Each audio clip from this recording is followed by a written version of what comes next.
To quote the scholar and political theorist John Shah, the future is not a result of choices among alternative paths offered by the present, but a place that is created. Created first in the mind and will, created next in activity. The future is not some place we are going to, but one we are creating. From the schoolboy dreaming of big adventures to the scientist envisioning groundbreaking discoveries, we all care to imagine what the future will bring. Many people have attempted to predict the future, others to mould and control it. But what do we really know of the future? How does the past inform it? And what educated guesses can we make about the shape of things to come? To discuss these questions and more, I'm joined by Stephen Merchant, award-winning writer and graduate of the University of Warwick. Hello. And Karl Pilkington, fucking mong. Alright. One prediction for the future, Karl, is from an academic study, what the world will be like in about 75 years from now. And a big prediction they're sort of sure of is that androgyny will rule. There'll be so little difference between men and women, apart from the biology, economically, socially. It won't matter who the biggest breadwinner is, that's already being phased out. If you're in a traditional heterosexual male-female couple, it'll be who stays home, who earns the most or whatever. It won't be governed by gender, and that's getting less and less anyway, as it is now. But soon you won't even need a female or a man in your life. You'll just need the egg or sperm, and you'll be able to have any coupling you want or not. Thoughts, Karl? That isn't what I've heard. What were you heard? I heard that. So you read an academic study, Rick, but let's find out what Karl's been reading. I heard we're all gonna go ugly. Different point, though, isn't it? That's a completely different point. that. Not listening to a word Ricky said. But No, it's just if we all sort of go ugly, that will sort the population He gets problem an out. extra syllable in the word ugly. Ugly. Ugly. Ugly. Yeah, so that just sorts the population out because people aren't sort of having it away left, right and centre. Well, no, then that doesn't sort of... What do you mean? Sorry, Rick, I don't understand what the hell he said there. Are you saying, because everyone's ugly, everyone won't want to have it away more with the ugly person? Yeah. Okay, I still don't... You seem to understand what he's talking about, Rick. I'm still confused. But what he thinks is that if we're all ugly, then we still have this strange paradigm of beauty that won't exist, so we won't fancy anyone as much. No, they'll still sort of fancy, because at the end of the day, we're animals, aren't we? Yeah. So we'll still have it away, but not as much as they'd like to do now, because it's all based on looks. Sorry, but what's this got to do with what What's Ricky this world said? like? Describe a typical town or country It's setting. exactly right. Imagine London, you've still got the gherkin, you've still got the big wheel. It's just everyone's ugly. Right, and they're doing all the same jobs, are they? Everyone's still, the world's got to carry on. What do they look like? What's ugly? Just imagine, like, have you ever seen anyone when you've just gone, look at that? Yeah. Right, well, like that. Yeah, but hold on. It's ugly by today's standards, is it? So I throw forward to 75 years, you'll go, oh, everyone's what we call ugly. But what's happened to society? What do they think of everyone? They won't suddenly go in, isn't it annoying, we've got uglier. Because it's not like because we have got better looking, haven't we? If I look back now at a school photo, you look at my class and you go, what was going on then? You can't tell the difference between some of the girls and the blokes. No, but that's not true. Because it is, honestly. You that's look at fashion it and you and see nutrition. And I see that, when I see an old episode of Bullseye, I think, Jesus, the men look like rakes with no teeth and a moustache, and they're bald with their hair down like a paedophile, and he goes, now how old are you? And I thought, 52. 50 goes, I'm 22. He said, what? Yeah, but that's more because of the sort of people that used to go on Bullseye. I mean, Paul Newman was never going to pop on Bullseye. No, exactly. Because he was actually a plumber from, Essex. And then think of the people that he grew up with, some of them live in holes now. Yeah. So, I don't think the class of Pilkey 1982 doesn't really count. When he said, we've got better looking, I thought he was going to talk about cavemen, not his school photo. I mean, what happened there? There's been no evolution in that time. What are you talking about, Karl? We've got better looking now, haven't we? I wonder if he's confused it with the paradigms of of beauty have changed, haven't they? So in the 50s, Marilyn Monroe was considered, very desirable, whereas that body shape on women, more recently has become less, there's lots of skinny women are seen as a paradigm of beauty. But, so that has maybe changed. But we will change. Yeah, probably we'll not in change. 75 years. I mentioned before about, your little finger. There'll come a time when that'll go. I've watched it. I've kept an eye on what my little finger's doing. Sometimes it does nothing. It never helps out. All the others are grabbing older stuff. That one just sort of sits there watching. So you could get rid of that, and I think that will go in evolution. Think of the books he could have read when he was doing that, when he was monitoring his little finger. I've been watching my little finger. But again, it's what you mean. Like 75 years is nothing. The only thing that changes in 75 years is trend, fashion, economics. The gene pool doesn't change unless there's been some sort of really weird mutation due to an external force. That I don't know. For things of science fiction where we all accidentally drank plutonium and got 3 eyes and 1 leg. It doesn't happen that fast. I've told you before, if you shaved a caveman, he's basically us. He's basically us. Well, he's basically Karl. yeah. But... the little finger will be, let me tell you, millions of years. I think what's more interesting about the future, Karl, is the fact that technology integrated with humans will be fascinating. So, for instance, they're talking, about the fact that in the future we may even be able to have chips in our head that allow us to access the internet, or an equivalent of it, directly, mentally. Not French fries. But hang on though, at what point are we us then? Yeah, this is good. Go on. No, because if I can go on the internet at any time, then that's going to know more than me. What does that mean? Okay. When I don't know an answer to something now, which is a lot of stuff. Really? Go on. I watch University Challenge, and the stuff them kids on that know. I was just thinking, where have they stored that? Where's that gone in their head? How have they left that somewhere, and it's just sat there waiting to be used? For me, if something doesn't get used within a time period, that's it. But again, it's forgotten about. Okay, that's application and training and all that. I think But basically, you've got about the same hardware as those people. Honest to God, I haven't. I know I haven't. Your brain capacity is not the huge. same as theirs. It's not the same. Well, you might not be what's considered as academically intelligent as them, but again, an awful lot of it is, nurture more than nature. Your brain's good. Your brain is up there. Don't worry about that. Well, it isn't. But listen, so what I'm saying is, if I want to know the answer to something, I go on the internet. Yeah, right. Now, if I've got a chip in my head with Google on it, I'm never going to use my head. I'll just be forever on Google. I'm never going to use my head! Well, I'm not, because what's the point? Your head is, though? Because I'm going to get it wrong. The chances are I'll get it wrong, so divert that. It's like saying... No, you can't bypass the brain straight to Google. When you're having a chat socially, it's not like they're going, all right, Karl, how are you? And you're not there. You're asleep, and Google's talking. I think you'll find that they're... only do you want to see naked ladies? Come this way. No, only for questions, though, that I don't know. But what I'm saying is, because I don't know a lot of the answers, I'll just say, forget it, leave it connected to Google. So then I'm not me anymore. Well, what are you doing? Where's you gone? I'm looking at Google. So it is you. No, but what Steve just said is, we'll have a chip in our head. Right. That can access the internet. Right. So why bother using But you're still the go-between. You, Karl, are the go-between between the internet and whatever your mouth says. But you can't beat the internet. Yes, It knows everything. No, you're accessing the information like it was part of your brain capacity, but you're still processing and using that information. But hold on, where does Google get the information from in the first place? One of them bright people on University Challenge has put it on. Yeah, a human being. So, but I'm going to get lazier.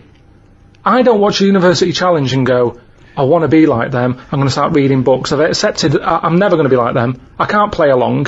All I tend to do is I say to Suzanne, right, to every question now, I'm going to have egg as the answer. And I'm hoping that one day... What an amazing game! What an amazing intellectual pursuit that is! What a lucky lady. What does Suzanne say to that? Well, she just sees if it works. She just plays along, and then I'm saying, oh, it might be this one or whatever. I love that, because I remember once, it was about 5 years ago, Carl and Suzanne were round near Christmas, and me and Jane were there. We were playing different parlour games, like charades and that. And then one game, you have to do that thing where you have to beat, and you have to do animals, and you have to go.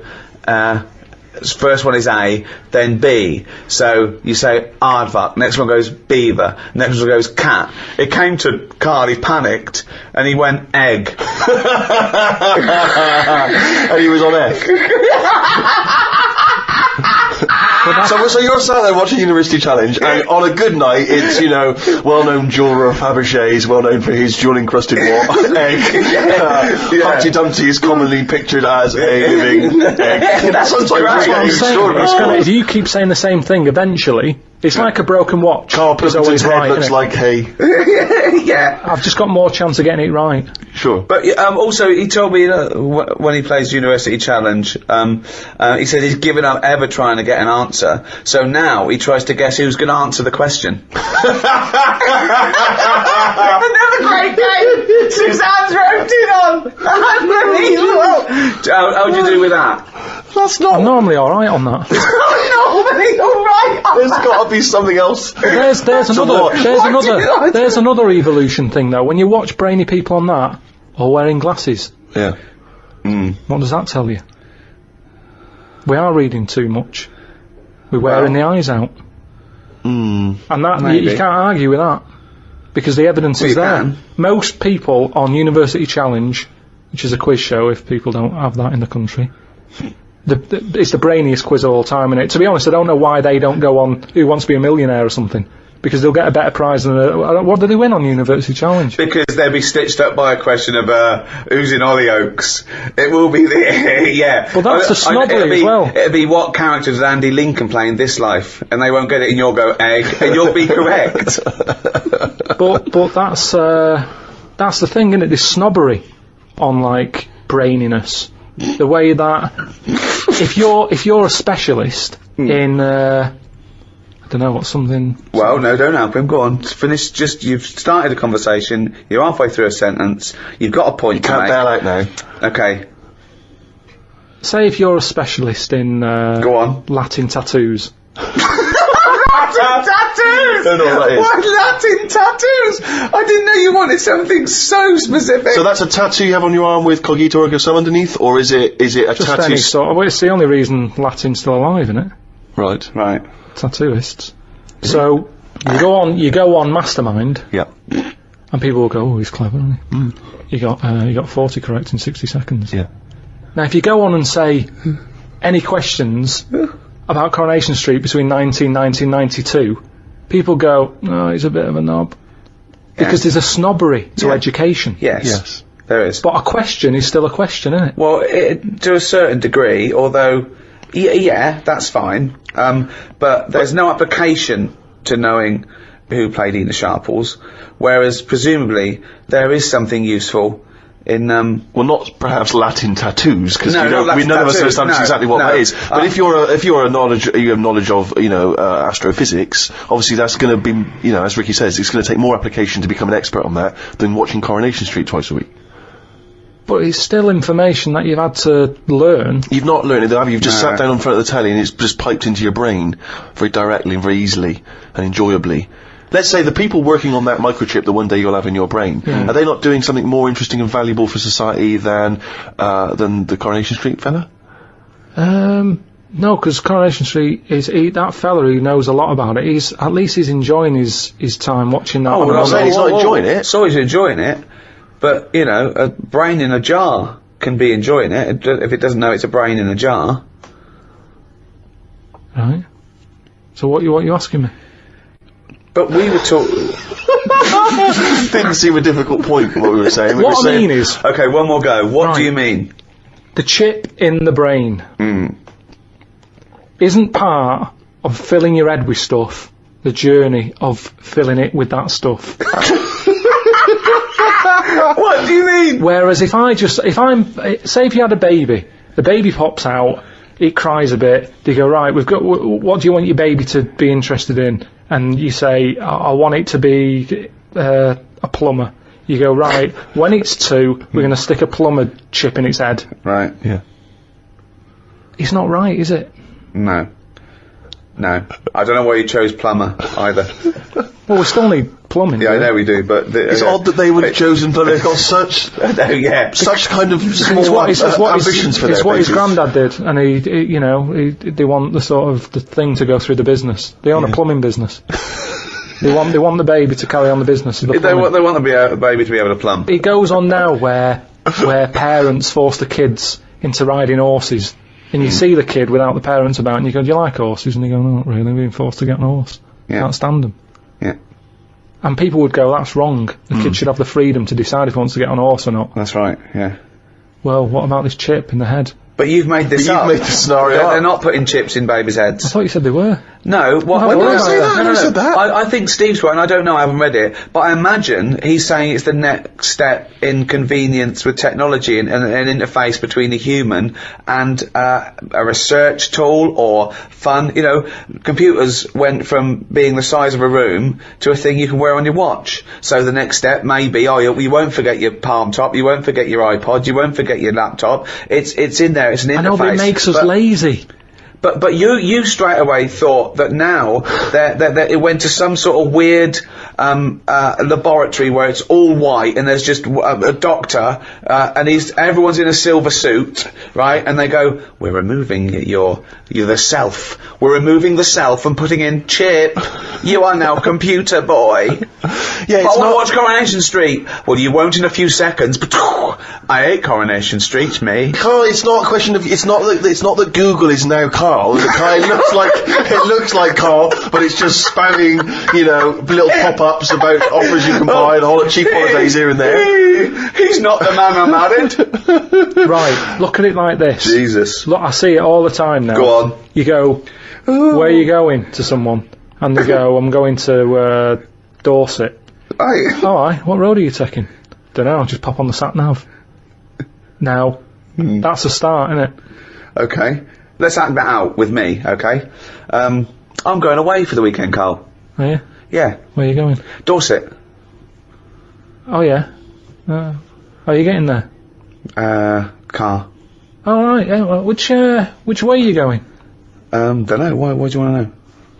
Well, just making a friendly chat. I'm interested in geography. Which way are you going? Well, I don't know really. I've got a sat nav in my car, and I'm getting there. And what do you know? What? Lazy, isn't it? Well, I'm not a pigeon. I don't. Well, you got an A to Z. Well, yeah, but it's on a computer, the A to Z. What's the difference between looking at an A to Z and... It's a bit lazy, though. Not really, no. Why? Why is it any different that I've got it computerised so I can go along? A to Z is a bit dangerous, isn't it? It's a bit...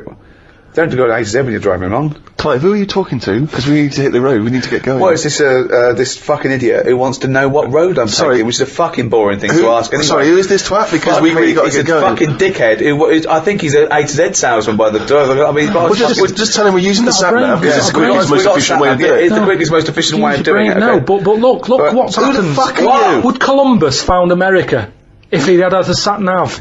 Yes! No, he wouldn't. He'd have put in America and he would have taken it to America. He only found it because he got lost. Now, if everybody just goes... Hold on. How would an undiscovered country be on a sat-nav? No. Go on. But I just What's the difference between the sat-nav and the map in that regard? Because I've found some lovely little cafes on roads I've never been on. Gone from finding a continent to a little cafe. I love that. Little greasy swim. I am off to discover the unknown world. Where are you going? Well, I don't know yet. It's the unknown world. What are you taking? Just a boat. Lazy swim, you cunt. I love the fact that he's so Luddite now, he's annoyed at the sat-nav. I mean, you'd have probably given Columbus a hard time. Oh, got a compass. Don't you know where north is, you twat? I just think there's something in being lost. I never feel lost. I just think, I've had a diversion. Because you find new things. I'm forever going down... Suzanne's asking the French peasant where I just think, Columbus... Alright, what's the most interesting thing you found when lost? Like I say, I found a shop that was like a fancy dress shop. Amazing. Do you need fancy dress stuff? Dressed up as Columbus, went and bought a sat-nav, went to Dorset for the weekend. You never go out. Why do you need a fancy dress shop? That sounds like the one thing you would hate is fancy dress. Yeah, but I like looking at they have like a space helmet in there. Right, so you found a fancy dress shop. Where were you supposed to be going that you had time to get sidetracked and go in I think I was going to a meeting. Just cut Amazing, that's the last time. You don't want to get lost. Yeah, you don't want to get lost, do because you? I always give myself loads of time because I get lost a lot. I always give myself... Get a sat-nav. No, I'm just saying, that's how you find little treats along the way, and next time you pass it, or next time someone says, do you know where the fancy dress shop is? You can go, yeah, I do. I have no idea because I was lost. I didn't know where it was. No, normally I learn. I'm not going to tell you, lazy cunt. Have you got an AZ? Oh, that's harsh. Yeah, find it yourself, you lazy twat. Well, I might get lost. Good. You might find another one. It just goes back to the chip thing in the head. I think you've got to learn along the way. We can't get lazy. We can't have chips in the head, knowing how to plumb. That's what it's all about, isn't it? And making mistakes. If you make a mistake, I've done some wiring, got a little shock. Won't happen again. It will. I've seen that experiment with you before. So, what have you learned? You keep going on about all this learning. What have you learned? What have you learned? Okay, sum up mankind's foray into the future. I want this. This will be the introduction to a book about the future. It will then be read in 100 years' time and go, Karl Pilkington was the most prophetic genius that's ever walked the earth. These are his words from 2010. Just some predictions. Just sum it up. Just sum it up. I believe. Start off with. I, Karl Pilkington, believe that mankind in the future will. Okay, start off with that and sentence. just have like a top 5. Well, no, or just maybe just predictions. Just predict. Yeah. So and then a little thing to remember. And remember ye this. So I, Karl Pilkington, predict that in the future mankind will. Start off with that sentence. I've given you that one. All right, I'm Karl, and the future. He's already gone off road. It's a scary place, but the future's got to happen. Right? There's no getting away from that. Yep. Okay, your predictions are. Well, we're all. It's not a soundbite. Keep going. Hang on a minute. Space. This is in a book. I've got to think about. I don't want to get it wrong. Okay, think first. Think, and then say it. Okay, starting from now. These words of wisdom will be inscribed on a wall of a museum one day. Proceed. Wall of a lavatory, will it? I think trousers are going to stop being made. Just because you see kids now, they've got pants around their ankles. They're going further and further down. So I think that's evolution, just getting rid of the trouser. Right. It's just dropping naturally.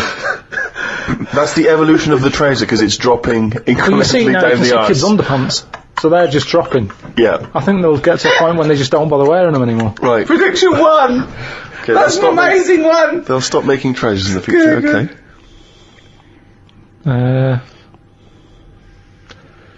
We're going to get weaker. That's already happened. They used to say, an apple a day keeps the doctor away. Now they're saying eat 5 fruits.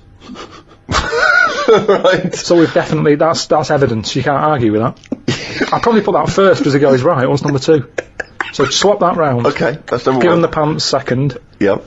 I'm gonna die. Okay, number 3. They used to say, an apple a day keeps the doctor away. They used to say, pull your trousers up. Now they say, put them down, you can. I've never heard such fucking dribble. Number 3. Right, number 3.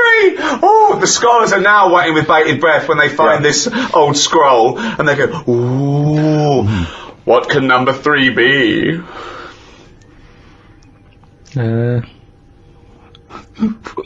I reckon we'll blend all our food.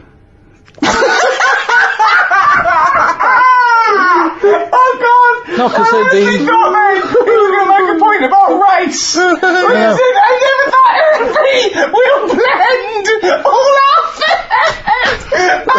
like they do for babies, you mean? I just think when you think about all the stuff we eat now, cavemen chewing on big lumps of meat. Yeah. We had wisdom teeth. Yep. Now they say, take them out. You're not using them. Yep. Why not using them? Because your food's soft. Yep. Sorbet.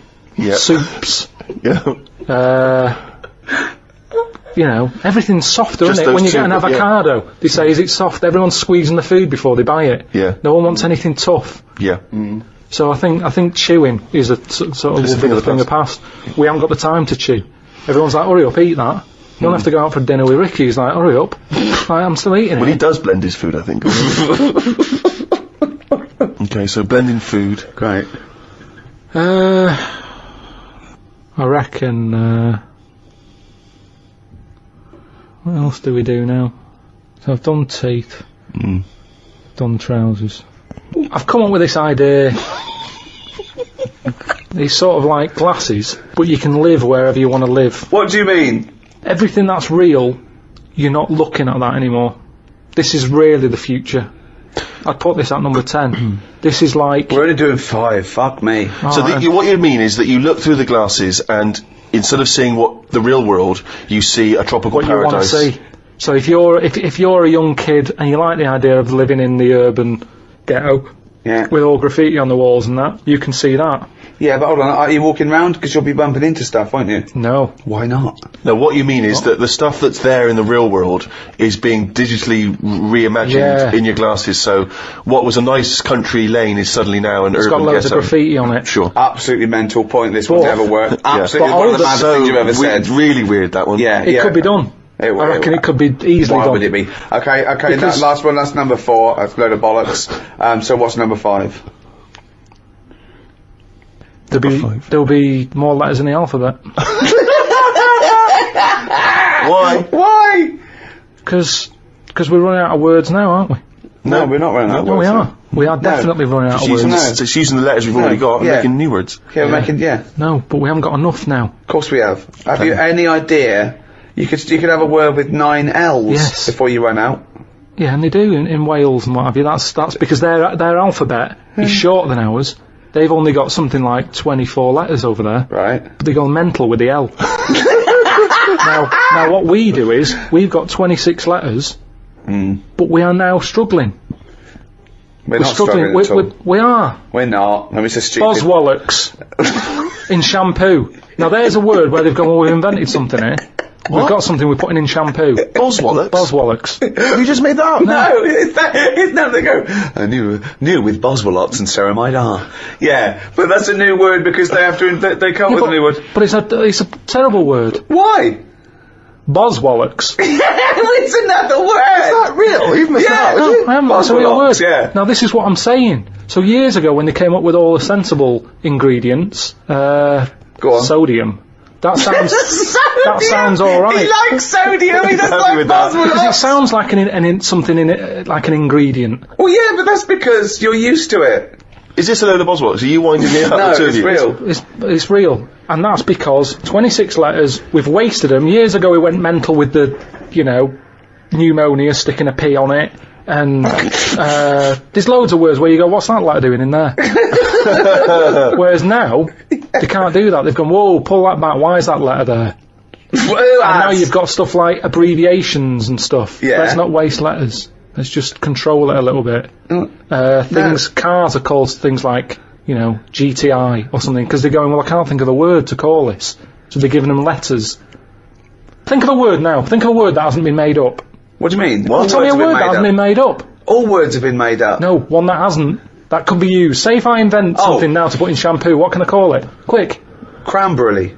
No, it's too close to that. No, we can't get that past the advertising person. Scrimpton. Scrimpton. Yeah. It took Ricky 2 goes and you accepted his second one. Well, I think we've sorted out the future. Wow. Since, obviously, the days of Nostradamus, there's been many people who've tried to foresee the future. Karl, I'm not sure if you're familiar, but there's endless, predictions. Apparently there are other planets that may collide with ours. There's some scientific basis on this. And obviously, I don't know if you've seen the posters for that recent film 2012. Well, that's based on this notion of some kind of Mayan calendar, which supposedly predicts the end of the world as being 2012. But if you knew with certainty that today was the end of the world, how would you spend that final day? I mean, this seems weird to me, but I think I'd like to experience a lot of the extremes of existence. So, for instance, I've always wanted to smash up a bar. Do you know what I mean? It's strange, but I've always wanted the exhilaration of just smashing all those bottles, like you see in a film. But would you enjoy it as much, knowing that you're going to die in 8 hours? I don't know, I suppose it's the sense of abandon, you know? I mean, maybe I'd murder a person. You know, just see, you know, I don't know, but I think I'd probably go mental. Because I've always been a very reserved person, you know, I've never got into a fight, I've never caused a rumpus. Yeah, but that's a worrying thought, because we don't have to have the end of the world for it to be the end of your world, because a lot of people know that they're terminally ill, so they don't go around smashing up bars and killing people. But I suppose I know there'll be no repercussions ultimately, because the next day everyone's gone, so there's not going to be mourning families. But then how dare you deprive that person of his last 8 hours or 10 hours of life? I don't care, because it's the last day on Earth. Well, so that's true. I know the moral guilt that I'll feel is over in a few hours. Morality isn't relative just to repercussion, is it? Because no, but the point is, you can do things without repercussion. But often people say, you know, what would you do if you never got caught, or would you do it if, you know, there is repercussions for that person, as grave as they might be, just because you feel that it's no big deal either way, that they're only going to live another 8 hours, they might feel differently. And you're saying, well, you won't care because you won't be around. But then, why do people care about their loved ones when they won't be around? Why do people get a will ready? Because my point is that they know that those people will continue to live for an indeterminate amount of time. So you do care about the other person's feelings? Of course I do. Oh, no, of course I do. But my point is, knowing that everyone is going to be wiped off the face of the earth the following day, all those repercussions are no longer quite the same. I'd find it hard to divorce myself from my morality that's ingrained just because it doesn't matter anymore. Yeah, but I mean, I honestly, to me, it seems that we're approaching just the end of all things, and so I'm saying that there's something about the fact that we're all going to end that somehow seems very liberating. What would you do? I've always wanted to kick a duck up the arse.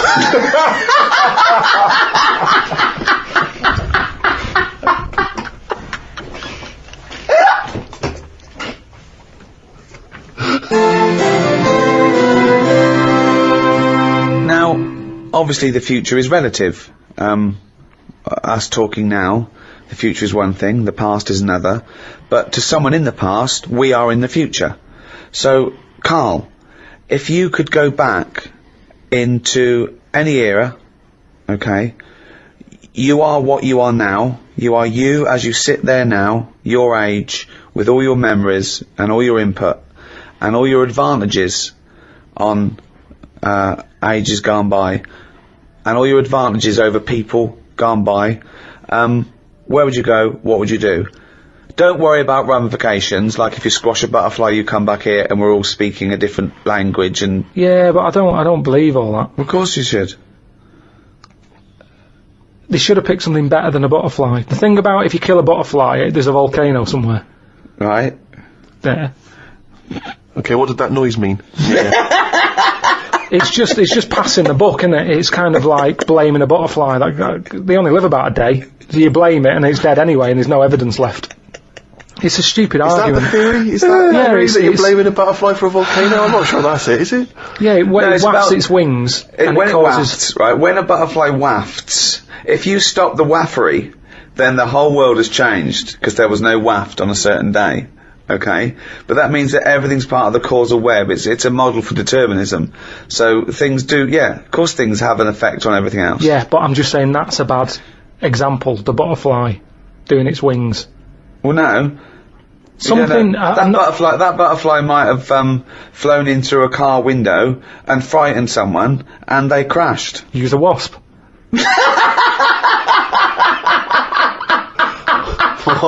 Why is that preferable? Because you do panic. I've been in a car when there's a wasp knocking about. It's terrifying. I can see how that could cause a disaster. But a butterfly, you just go open the other window. I love that you've won him over to that theory now, just by substituting a butterfly and a wasp. You think back to perhaps when you were a teenager, or even before when you were growing up. You had visions, I suppose, of your own personal future and how that would play out. How you could change the way you lived your life in order to affect the future. I mean, I'm very lucky in some regards, in that one of my ambitions was always to be involved with comedy. Yeah. And I was very excited about that, and I was lucky that I've managed to achieve that. A lot of people don't even know what they want from their future. Well, the other thing is that when you dream of where you'll be in 20 years' time, you don't change the future. You don't change the buildings, and you just think of yourself sort of richer, having a happier life. Yeah, you know what I mean. So, and also, I was always slightly more handsome in the future. Like, I kept imagining I would grow a little more handsome. People kept saying, my grandmother would keep telling me, you'll fill out when you fill out a bit. She was obsessed with me filling out. This is why she would feed me endlessly. The idea that somehow if I was less gangly. Yeah, it worked with me though. Yeah, you really filled out. I filled out, yeah. It's funny because, I still forget what I look like now, in the present. Yeah. In my head, I still look like I used to look. Then I catch a little glimpse of myself in the shop window and go, who's that fat old? Oh. No. You know what I mean? I'm so much better. But you did have you've journeyed a long way. I mean, you, good-looking lad, and you are, I mean, it's preposterous. I mean, everyone I work with or meet who's seen a picture of you as a teenager doesn't understand it. I mean, I pretty much look the same, you know what I mean? I haven't changed much. I'm still a constant disappointment to myself in a way, you know. When I put on a tuxedo, that's the best I'm ever going to look, and I don't look like James Bond. Yeah. Whereas you at least had a moment where you looked around. I mean, honestly, it's Jane I feel sorry for. Because I mean, she did not sign up for this. Well, we've all changed. I've seen pictures of her in the past. She ain't changed much. No, I don't mean that. Whereas I mean, we've all changed. We all changed. Karl used to have hair. Yeah, but you, by your own admission, had it for long. You didn't have hair for long, did you? No, it wasn't. Didn't want to hang around my hair. It was never. I've told you, it didn't feel needed, so it went. I never did anything with it. It was hair of a Chinaman, wasn't it? Even the hairdresser said. He said, you can do nothing with this. So what do you mean? He said, it's just it looks all limsy. Limsy! Sorry, was that's a... Limp or flimsy, I reckon. Well, no, limsy is a Chinaman, that gave his name to the limp hair, of the Chinese. So you think your hair bailed on you because it was not getting treated well enough? I think that's true. I think that's how it works. But yeah, I know what you mean. I sort of think about if I've changed and that, but I don't think I have that much. I still have the same sort of thoughts. I like olives now, which I didn't like probably 3 years ago. Right, wow. But you can, if you eat 4 in a row, you get a taste for them, and I thought, go on then, I'll have 5. And I thought, yeah, they're alright, these. So that's different, but other than that, I mean, what were your dreams and ambitions when you were young? Didn't have any. Right. It was kind of 5 years old. What do you want to be? What were the thoughts of the future? I didn't worry. At 5 years old, you're not worrying about work and that. 10. What's your hopes and fears of all these years? I met in thee tonight. I wasn't worrying about work till about 13, 14. I was thinking, right, you know, people who are new had left school. They weren't getting work. I was thinking, I don't want to be like that. That's when I did boxing. You know, I could have gone down that route. Got into boxing, didn't I? How many fights do you have? Don't know, about 3 or 4. Yeah. How long is it? When does brain damage kick in? I guess it can. I guess it can happen almost instantly. I mean, that must be part of it. Did you really get a bad beating on one of those fights? Yeah, Leroy gave us a right good clackering. Clackering. Yeah, the thing is, your jab was a bit limsy, but Leroy's was clackering. Then there was the dancing. I don't remember this. What, breakdancing? Well, I did that. I did a bit of body popping. Yeah. But did you ever really think that you might do this in the future? You never know, do you? But did you, at the time, do you remember thinking, I wouldn't mind doing this professionally? I must have thought that for me to go, well, let's try and join, you know, Twiggy's dance club and all that. And my mum and dad always sort of, you know, if you want to give it a go, give it a go. With the boxing, you know, my dad was saying, right, I'll get you the proper shoes and that, and my mum was like, don't bother getting him them yet. Let's see if he sticks at it for like 4 months, because they were about 30 quid for the shoes. Let him carry on in my furry slippers. Then with the dancing, it was the same thing. I said, I need some leg warmers and that. And these tights are just as good. Come on. No, pop on your hands tights. My dad gave me like he cut like the sleeves off a shirt. Amazing. And that were your leg warmers. Yeah. Amazing. But it's funny, when you're a kid, it don't bother you. But surely cut them off a jumper. No, yeah. I don't know why. I know it looked daft. I had cuffs on leg warmers. But That's amazing! But when you're a kid, amazing. What did they you think roll they them up. Twiggies? It must look like Lansdale and Bowen doing a handstand. But then, you know, that didn't last long, and then my dad, you know, I was getting older now, and he's like... Dad needed his shirt back for a wedding. Yeah, as long as he didn't take his jacket off, it was fine. yeah. Dad, I'm losing my hat, I need a hat. Dad, I don't need a bloody hat. Put my pants on, Fed. But then, you've got to make sure you try and get a job, and school was sort of saying... So 15 now. Hang on, why did you stop going down Twiggies? Well, it was short, wasn't it? Amazing. Oh, it closed down? It closed down, it had a load of toilet rolls in there, it'd been turned into like a storage unit. I've never really had like a dream, I've just bumbled along. Because, like I've said, it's that thing of Clackered, sort of... Limsy. It's like, call my fucking bluff. There's no point sort of wishing for too much, because if you don't get it, you'll be fed up. So it's better just to sort of go, well, let's see what's around the corner. This is what I've said to you about a sat-nav system. Right. Isn't it? It's the same thing. Yeah, sure, have the sat-nav, type in where you want to go, and it'll take you straight there. But what I say is, use the back streets. Have a look around, turn off, don't go straight ahead, turn right. The little dead ends. Yeah, have a look. Well, you might get mugged. Have a look. Don't go down the dead ends. Why not? You've got a reverse back. There's nothing there. Dead end. No, but have a look. Well, there's nothing there. It's dead end. What's the road doing there then? Well, it's a dead end. Yeah, but there must be something down there. There's nothing. It's dead. It's just ends. Just a wall. Right, so it's not a problem. Reverse. Well, don't go down in the first place if you know it's a dead end. Don't tell people to go down a dead end. They've got to reverse out. Difficult. Well, I'd say just have a look. You see, that's the difference between me and you. I'd have a look down the dead It's end. dead end. No, don't worry. It's What's dead down end. there? There's nothing, mate. Dead end. Rubbish? Just Yeah, no, rubbish? nothing. Dead Nothing end. at all? Yeah, no, put going there. Dead end. Right, so I'll go, well, I'll just have a look for myself because I don't believe you. Okay, well, go on then. Right, I'll have a look. Yeah. Oh, look at this I've found. What have you found? Box of money that you didn't know about. All I'm saying is it could be He has anything. still got the brain of a 10-year-old, hasn't he? money. He's still got the brain of a 10-year-old. I'm just, set your stall out. Right. So where's the store? Where are you setting the store? Not the Dead end, because there's no through traffic. thoroughfare. Yeah, you want to be on This a is sort of crazy. public highway. Where are you setting the stall out? What are you selling? What are you selling? Well, this is what I'm saying to you. What are you selling I'm first? selling a mixture of stuff. What? Like what? All sorts. What have you bought it with? A bag of money you found in the dead end? Leg warmers. Right, you got new leg warmers with do you want cufflinks for them? What? Do you want cufflinks for them leg warmers? Well, no. Why would I do that? Well, you got to fucking look smart, ain't you, you cunt? So you're selling, what are you selling? So, you set your stall out. Yeah. Right. Now, Yes. isn't it dangerous to sell all the same product in that shop? Right. Okay, where's the analogy going? This is a metaphor. I think it's a metaphor. Yeah. Or simile. It's a What, simile. what are you selling? What are you selling first? Bang. 2, hang 3, on. 4. No, but Quick, this is it's what the I'm saying Apprentice. to you. What This is what I'm saying Go to on. you, though. I Right. just said to you, Yeah. well, I don't know what you wanted to do. You haven't told me. But Right. I'm Do you want me saying, to tell you what I wanted to be when I wanted to be... Well, at 5 years old, I wanted to own a sweet shop until my mum said, you know, you got to buy the sweets first. Right. From 10, I wanted to be like a scientist. 15, a vet kicked in. But at Carry some on. point you jettisoned all of that to try and pursue a pop career. 20, I wanted to be a pop star. 25, I thought I'd better get a job. well, At 30, I did. me saying turn off the main road and do a right Yes. is saying just have a look around in the same way that if you go into a It's a shop... metaphor, wasn't it? Yeah, Right. it was, yeah. Yeah.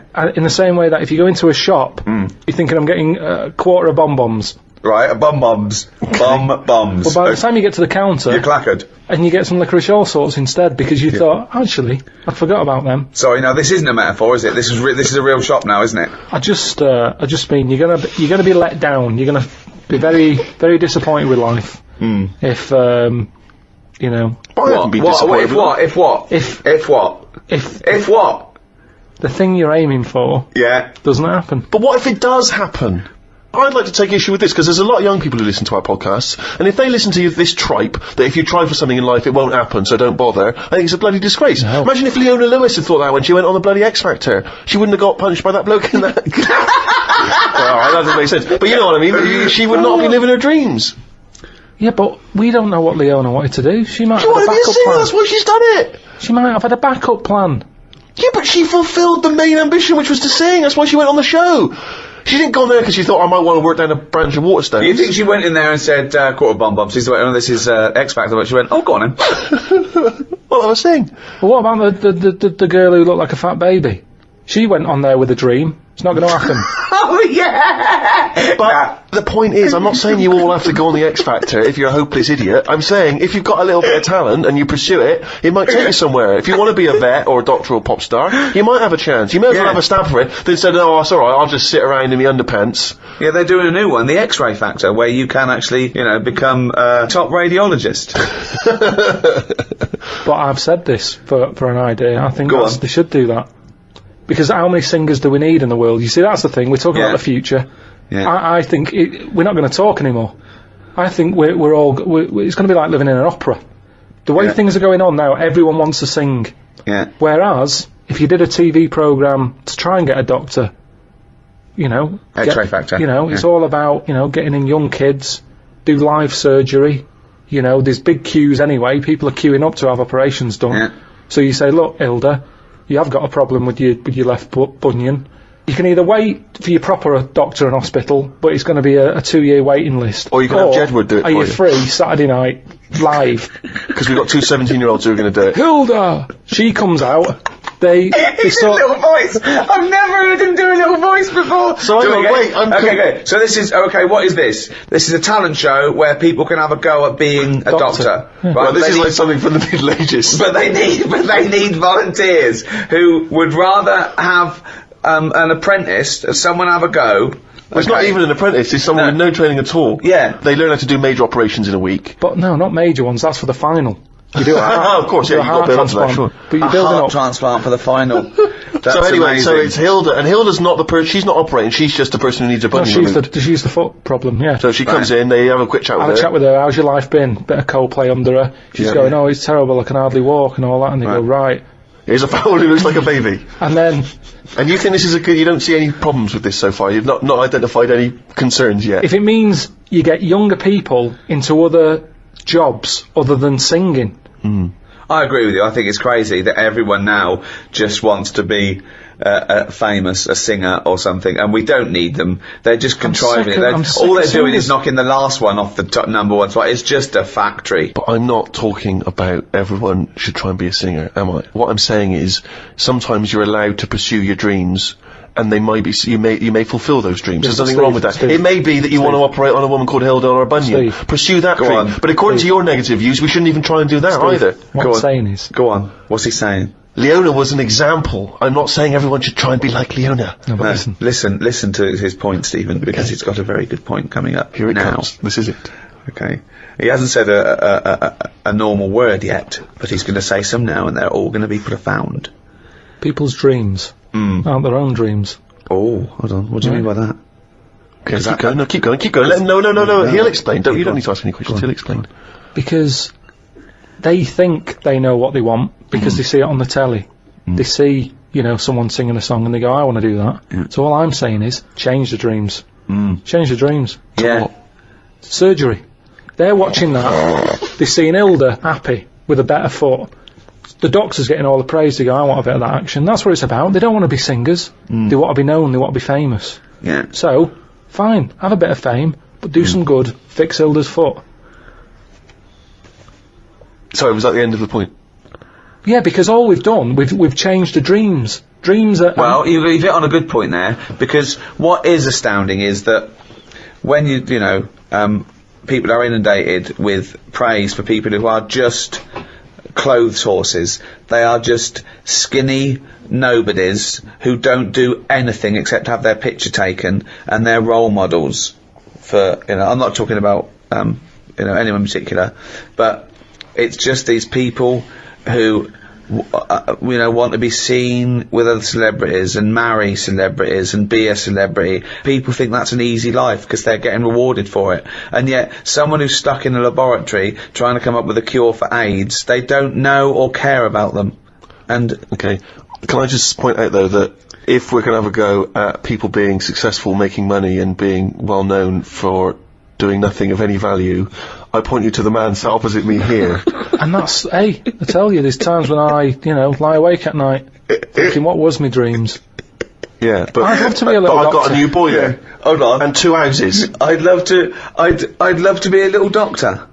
Yeah, I mean, it's past me now. There's no way I can go back. Well, but it would have been brilliant. You're wrong. Karl Pilkington! Hilda? What is it? What now, Hilda, what's up with you? I've got terrible piles. There's some sort of blockage up there. I haven't gone to the, I haven't gone to the toilet for a week. Well, Karl, can you unblock Hilda's arse? Now live, unblocking Hilda's arse, Karl Pilkington. I thought she had bad feet. No, Jedward fixed her feet. They did a lovely job, that's why they stayed in last week. Her arse is worse than her feet. It's because she's been off her feet for so long, because she couldn't walk. Her arse took the brunt of it, and it's just terrible. Piles have burst, it's blocked up there where all she just eats is cheese because she's so depressed. I'd probably knock it on the head there. Why? I'd just say, like going back to the street thing, I've gone down the wrong avenue. I thought, this isn't for me, I didn't know I'd be, eye to eye with this. What's that? It's not for me, and that's how you find out that it's not for you, by doing it. Right. But at least I gave it a go. So this the same as you had one fight with Leroy, you went along to a dance studio that was shut, you've seen Hilda's arse, and it's turned you off proctology. Once again, you've just abandoned it. Yeah, well, there's no point. Have a go. Just feel inside Hilda's back passage. Feel the blockage. Right. No, because the audience have already decided. They've seen a weakness in me. They're going to vote me out. No, there's no point me getting dirty fingers for this.